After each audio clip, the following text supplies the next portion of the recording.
All right, what is going on, my friends?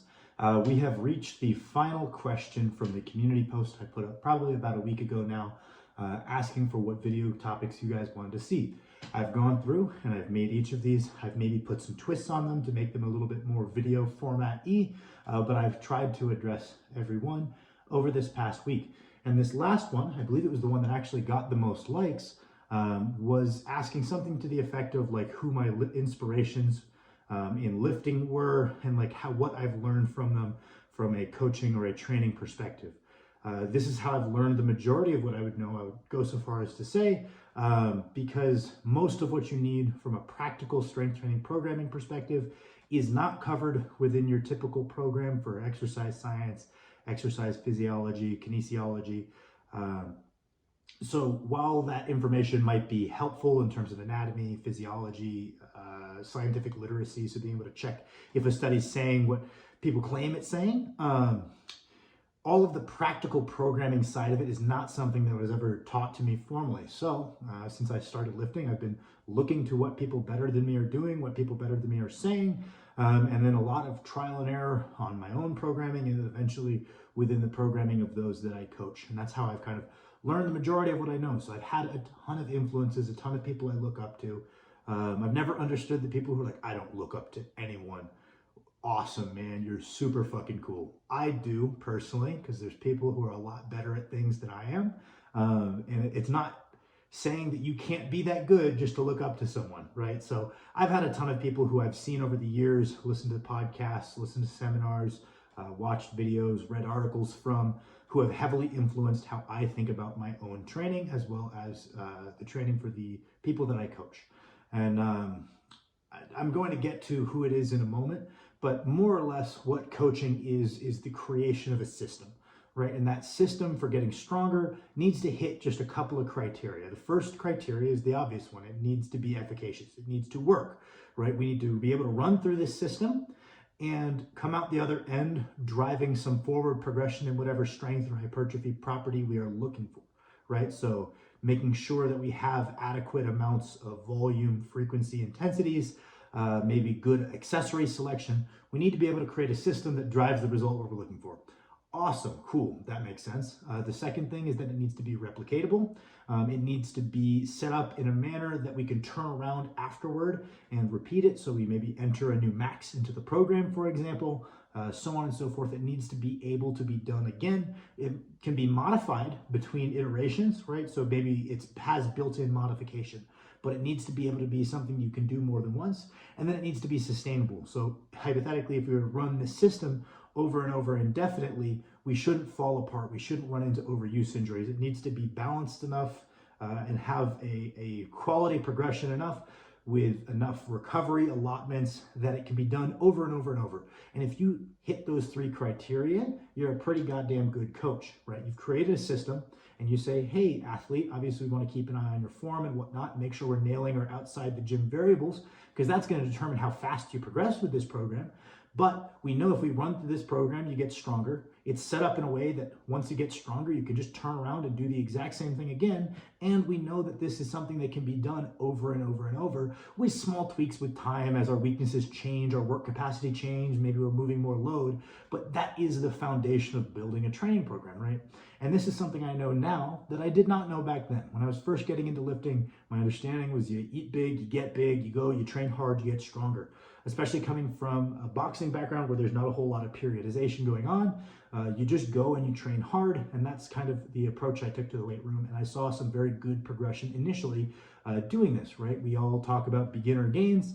Some people can ride out beginner gains longer than others simply because they're trying a lot harder, or they're doing a better job with their outside the gym variables, or they have better genetics. So people ride out that initial add weight or add reps on everything every single week for different durations of time. But when you start to get to the end of that, the question begins to arise, and this is when I started really wondering about programming. This is kind of where my curiosity arose. I started watching YouTube videos, reading articles, and trying to inform myself as to the different approaches people take to overcome this issue.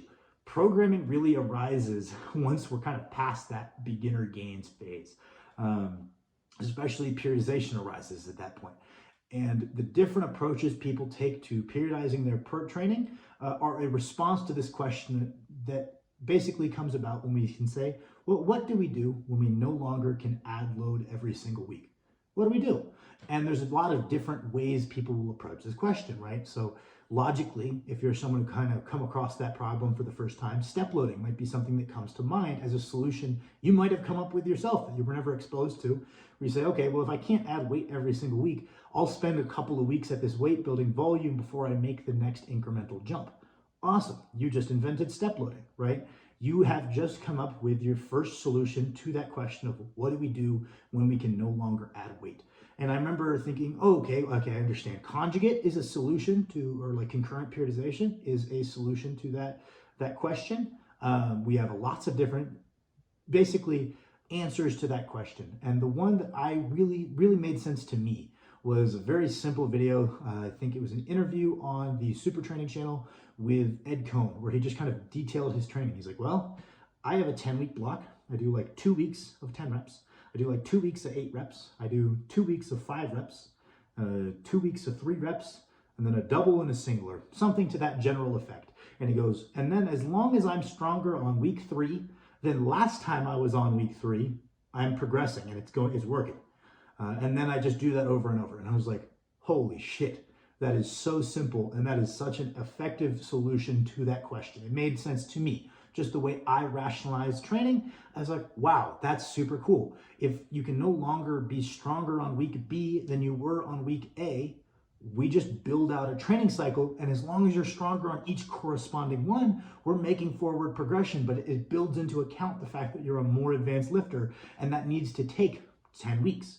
I really liked the 10-week duration for intermediates or advanced lifters. I used to think, okay, well, maybe we need to modify the duration. The more advanced you get, the more time you need to spend.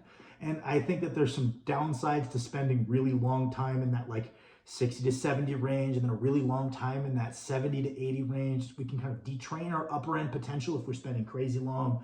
We can also run into some issues where we might be running into some overuse injuries, or kind of hitting our body with this exact same stimulus for week after week after week.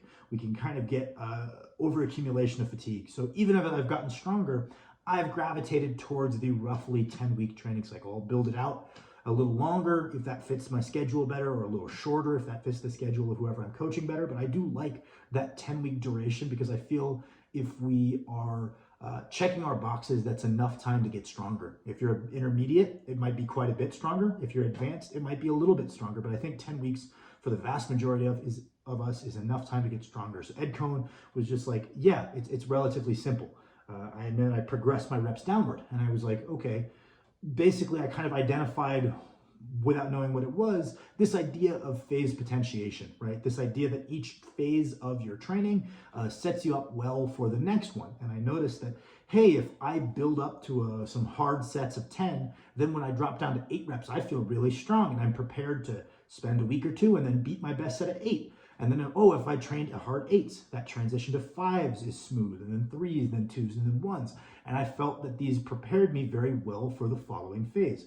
So I kind of noticed an element of phase potentiation in there. Obviously, if you're familiar with like Chad Wesley Smith and very traditional block periodization, you could say, okay, well, you have this 10-week phase, and let's say we go like 8s, go 2 weeks of 10s, 2 weeks of 8s. Conventional strength training and percentage work would dictate to us, okay, hey, within that 10-week training cycle, you have roughly a 4-week hypertrophy-focused phase, I think is how those percentages and those rep ranges people would classify that. And then, okay, we've got some 5s and some 3s. We can kind of identify a strength phase within that. And then, hey, we kind of have a peaking phase with doubles and singles. And we can kind of overlay these subsect blocks to this 10-week training cycle. But I never even thought about that, frankly. I just thought, okay, one training cycle, we begin by training the physical qualities that are addressed with sets of 10, and then we kind of use that phase potentiation effect to gradually transfer that into building momentum as we approach a 1RM, right? We draw back our battering ram. You know, if the door is our plateau, this barrier, we have to bring it back to gain momentum. And starting with 10s, building towards 1s, we create the momentum to bust through that plateau. And like I said, depending on your genetics, depending on how advanced you are, and depending on how much you're nailing your outside the gym stuff, the degree, how far we go past that barrier will depend on those variables. But the idea is the program is drawing that back, creating momentum, and then running it in. I like the 10 weeks. I like the idea that, hey, we can just try to do more on that corresponding week than we did last time. Sometimes we have to deviate from that. If you are out of shape for some reason, you took a week off, maybe you don't need to force in the extra 5 to 10 pounds compared to where you were last training cycle, because it would just be a little bit off as far as the RPE we're looking for there. But this was the biggest influence on how I approach training, was just this idea of traditional American block periodization, started with general physical qualities, and by addressing those physical qualities, not necessarily by changing the motion, but by changing the rep range and then building momentum and breaking through. And the other thing I always liked to learn about from Ed Coan is I always felt, well, Ed Coan's training was not super advanced. His technique was not super advanced. The one thing I think he excelled at more than many people is intuitive motion selection. If you listen to Ed Coan talk, he had a very good sense for what motions were going to be effective in addressing his self-diagnosed weaknesses. He always was very confident that spending his off seasons doing close stance high bars would always set him up for a successful low bar training cycle the next time. So being able to identify those motions was something I always like to take away from Ed Coan. I think Dan Green, very similar, good intuitive mind for motion selection for addressing weaknesses. But that is for another video. I hope you guys find this one interesting. Thank you for watching. Leave a like, a subscribe, and a comment if you would like to.